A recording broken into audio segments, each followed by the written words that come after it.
ایسے ہی قبروں کی تلاش کا مسئلہ ہے۔ عجیب صورتحال ہے کہ مرنے والا مر گیا، قبر ڈھونڈو اس کی، پریشان ہے لوگ قبر ڈھونڈنے کے لیے۔ بعض وقت تو صبح سے شام ہو جا رہی ہے قبریں نہیں مل رہی۔ کیا وجوہات میں غور کرنا چاہیے کہ ہر انسان کے لیے غور طلب چیز ہے، اور مسلمان کے لیے تو اور بھی زیادہ ہے۔ مر گیا اب اس کے لیے نعش لے کے بیٹھے ہوئے ہیں اور قبرستان میں دیکھتے ہیں، قبروں میں قبرستان میں کچھ تو ہو سکتا ہے قبرستان کے منتظمین کی کوتاہیاں ہوں، اور کچھ غلطیاں ہماری اجتماعی ہیں مکمل، یعنی ہم سبھی اس کے ذمہ دار ہیں۔ وہ اجتماعی غلطی یہ ہے کہ قبرستانوں کا سسٹم صحیح دیکھا جائے تو ویسا ہے جیسا اس وقت سعودیہ عربیہ اور حجاز مقدس میں، یعنی قبرستان ایک طرف سے استعمال ہونا شروع ہوگا، جب بھر جائے گا پھر جہاں سے شروع کیا تھا پھر وہاں سے دوبارہ شروع کیا جائے گا اس کو۔ قبرستان کی زمین تمام مسلمانوں کے لیے وقف ہے۔ اگر کوئی شخص اپنے ذاتی پیسے سے زمین خریدتا ہے اور اس میں اپنے مردوں کو دفن کرتا ہے تو اس کو حق ہے کہ میری خریدی ہوئی ہے، میں اس میں کسی اور کو دفن ہونے نہیں دوں گا۔ میں نے اگر جیسے گھر کا پلاٹ خرید رہا ہوں، ویسے میں نے ذاتی زمین خریدی اور اس ذاتی زمین میں میں نے اپنے باپ کو، اپنے والد کو، والدہ کو، اپنے متعلقین کو دفن کیا، تو مجھے یہ حق ہے کہ بھئی یہ زمین میری خریدی ہوئی ہے، میں اس میں کسی اور کو دفن ہونے نہیں دوں گا۔ لیکن جو زمین تمام مسلمانوں کے لیے ہمارے آباء و اجداد نے وقف کی ہے،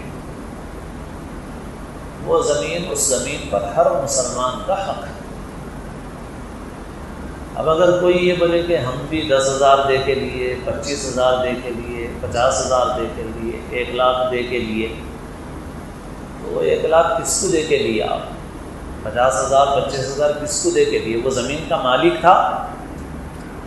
وہ زمین کا مالک تو نہیں تھا۔ تو میں کسی کی زمین بیچ دوں تو آپ مالک تھوڑی بن جائیں گے اس سے۔ وہ جس نے آپ سے 25,000-50,000 لیے وہ زمین کا مالک نہیں ہے، وہ صحیح لے رہا غلط لے رہا وہ اپنی جگہ پر ہے، مگر وہ مالک نہیں ہے۔ وہ زمین اب تمام مسلمانوں کی رہ گئی۔ یہ بات کہ بھئی بعض نعشیں ایسی ہوتی ہیں، نیک لوگ ہوتے ہیں، اللہ والے ہوتے ہیں، نعشیں تبدیل نہیں ہوتی، تغیر نہیں ہوتا۔ ہاں ایسا ہزاروں میں ایک آپ کو ہوتا ہے، بہت کم کو ہوتا ہے۔ باقی عام مسلمانوں کے ساتھ چاہے وہ نیک ہوں، صالح ہوں، مومن ہیں وہ، مگر اللہ کا نظام یہ ہے کہ ان کی نعش ختم کر دی جاتی ہے زمین میں۔ ہزاروں میں کچھ لوگ ایسے ہوتے ہیں جن کی نعش اللہ تعالیٰ اپنے کرم سے، اپنی قدرت سے اس کو بدلنے نہیں دیتے، تغیر اس کے اندر نہیں ہوتا۔ تو اگر ایسا ہوتا ہے، مدینہ منورہ میں بقیع میں بھی ایسا ہوتا ہے، خود ہمارے ملک سے تعلق رکھنے والے بعض بزرگوں کی بھی نعشیں ایک عرصے کے بعد صحیح سالم ملی، تو جب گورکن کو نظر آتا ہے تو گورکن بتا دیتا ہے کہ بھئی اس کے اندر نعش جو ہے وہ محفوظ ہے، آئندہ اس کو نہ کھولا جائے۔ کون ہوگا؟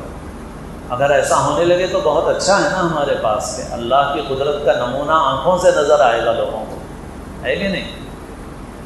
اللہ کی قدرت کا نمونہ آنکھوں سے نظر آئے گا، اور کس کی رہتی ہے کس کی نہیں یہ تو اللہ ہی جانتا ہے۔ نظام آباد میں ایک صاحب نے دعوے کیے تھے کہ اتنے دن کے بعد میری قبر کھودو، کوئی تبدیلی نہیں ہوگی، مگر اللہ کو دعوے پسند بھی نہیں ہے، کوئی نیک آدمی بھی نہیں کرتا۔ پھر اس کے بعد ہوا یہ کہ اس وقت کے بعد جب ان کی قبر کھودی گئی تو ایک عالم دین جو ہمارے ذاتی ہیں انہوں نے خود بتایا کہ میں خود گیا، کپڑا ڈال کے اور عطر خوب بھر کے رکھے ہوئے تھے اور ہٹانے کے لیے تیار نہیں تھے، کیونکہ تغیر ہو گیا تھا۔ تو جس کو اللہ چاہے رکھیں، مگر پھر بھی وہاں پر مزار ہزار بن گیا، لوگوں کا تو حساب ہے ہی ایسا۔ باقی ہے بلا شبہ ایسا ہوتا ہے کہ بعض نیک بندوں کی نعشیں محفوظ رہتی ہیں، تو اگر قبرستان استعمال ہونے لگیں اور کبھی کبھی ایسی قبر کھلے کہ جس میں نعش محفوظ ہو تو لوگوں کو تو اللہ کی قدرت کا نمونہ دیکھنے کو ملے گا کہ اللہ کے نیک بندوں کو اللہ نے محفوظ رکھا، اور باقی قبرستان پھر استعمال ہوتے رہے۔ ایک بڑے عالم نے لکھا کہ اگر اسلام میں پختہ قبریں بنانے کا حکم ہوتا تو آبادیوں سے زیادہ قبرستان ہوتے، اور ایک وقت کے بعد جب کہ نعش گل جائے، اس کا اطمینان ہو جائے، اس کو دوبارہ استعمال کیا جا سکتا ہے، اس میں کوئی اختلاف نہیں ہے۔ اہل سنت کے مکاتب فکر میں بھی کوئی اختلاف اس سلسلے میں نہیں۔ اور پھر بعض قبرستانوں میں جیسا میں نے کہا کہ بھائی آپ نے قبرستان والوں کو زیادہ پیسے دے دیے، مگر قبرستان والے بھی زمین کے مالک نہیں ہیں۔ بعض لوگوں نے پتھر لگا کے سنگ مرمر سے اتنی چوڑی چوڑی قبریں بنا دی، یعنی قبر سے زیادہ 3 گنا بڑا حصہ، اور پھر پورا احاطہ بند کر لیا۔ کس کا ہے بھائی؟ آپ نے خریدا ہے؟ اس علاقے میں زمین کی جو ویلیو ہے اس قیمت میں خریدا ہے آپ نے جس کو پیسے دیے ہیں وہ گورکھن ہوگا، قبر کا نگران، قبرستان کا نگران ہوگا، وہ مالک نہیں ہے، وہ آپ کو حق نہیں ہے یہ۔ اچھا، پھر اس کا ایک اور نقصان بھی ہے، آپ دیکھیے تو ہمارے شہر کے خود بہت سارے قبرستان ہوئے ہیں جن قبرستانوں کو ختم کر کے گھر بنا لیے خود مسلمانوں نے، دوسروں نے نہیں، خود مسلمانوں نے، کیونکہ آپ نے اللہ کے مقرر کیے ہوئے نظام کی خلاف ورزی کی، کیونکہ وہاں قبریں بہت پختہ بنی ہوئی تھیں اور دوبارہ استعمال ہونے والی نہیں تھیں۔ دوبارہ آپ نے قبروں کے لیے استعمال ہونے نہیں دیا، مگر لوگوں نے آہستہ آہستہ اپنے قبضے بڑھا کے گھر بنا لیے، ملگیاں بنا لی، اور اگر وہ قبرستان مسلسل استعمال ہوتے رہتے تو کوئی اس پہ قبضہ نہ کرتا کہ قبرستان استعمال ہوتا رہا۔ بہرحال اس وبا میں یہ پہلو بھی بہت نمایاں ہو کر سامنے آیا ہے۔ ویسے عام دنوں میں بھی لوگوں کو تکلیف ہو رہی ہے، مگر وبا میں تو بعض تکلیف دہ حالات سامنے آئے ہیں۔ اس میں جو قبرستانوں کے ذمہ دار ہیں ان کو بھی توجہ کرنا چاہیے، اور ہم سب کو جو ہم لوگوں کی اجتماعی غلطی ہے اس کو صحیح کرنا چاہیے۔ صنعت نگر کے پاس ایک قبرستان ہے اور دیکھنے کا ہے، میں بھی پہلی مرتبہ، ہمارا بھانجا تھا، اس کے ساتھ میں بقرعید کے موقع پہ جا رہا تھا رشتہ داروں کے پاس۔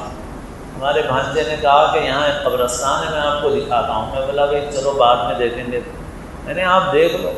ارے پھر دیکھیں گے میاں، بہت جگہ جانا ہے۔ نہیں آپ دیکھو، چلو اچھے بات ہے، چلو کیا دکھا رہے ہیں، دے رہے ہیں۔ گیا تو دیکھا، اور واقعی بہت مجھے اچھا فائدہ ہوا، بہترین نمونہ نظر آیا۔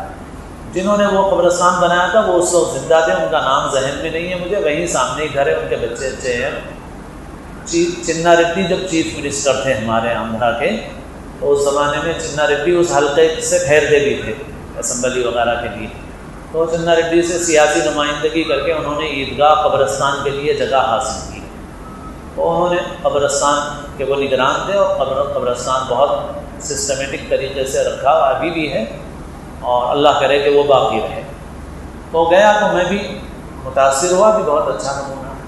قبرستان کی صورتحال ایسی ہے کہ قبرستان میں تختی لگانے کی اجازت نہیں ہے ان کی طرف سے، اور البتہ قبرستان قبروں کی نمبرنگ ہے، جس سے آپ کو معلوم ہو جائے گا کہ آپ کے مرحوم کی قبر کون سی ہے، اور وہ نمبرنگ ایل شیپ میں دیوار پہ ہے، ادھر کے نمبر ہیں، ادھر کے نمبر ہیں، ایل شیپ میں، اس سائڈ پہ نمبرنگ ہے، اس سائڈ پہ نمبر۔ آپ کو کوئی بھی قبر متعین کرنا ہے تو 2 نمبر یاد رکھ لینا ہے، ادھر 10 نمبر اور ادھر 8 نمبر، تو یہ رو میں 10، یہ 10 والی رو ہے اور قبر 8، تو 10 اور 8 2 نمبر آپ یاد رکھیں گے تو آپ اپنی قبر پر پہنچ جائیں گے، اپنے متعلقین کی قبر پہ آپ پہنچ جائیں گے۔ یہ قبر ہے، قبر آپ کی متعین ہے۔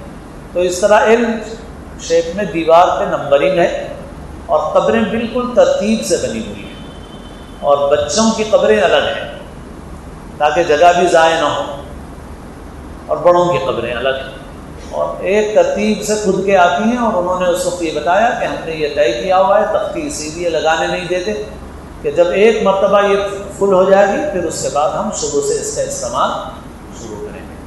تو یہ صحیح نمونہ ہے۔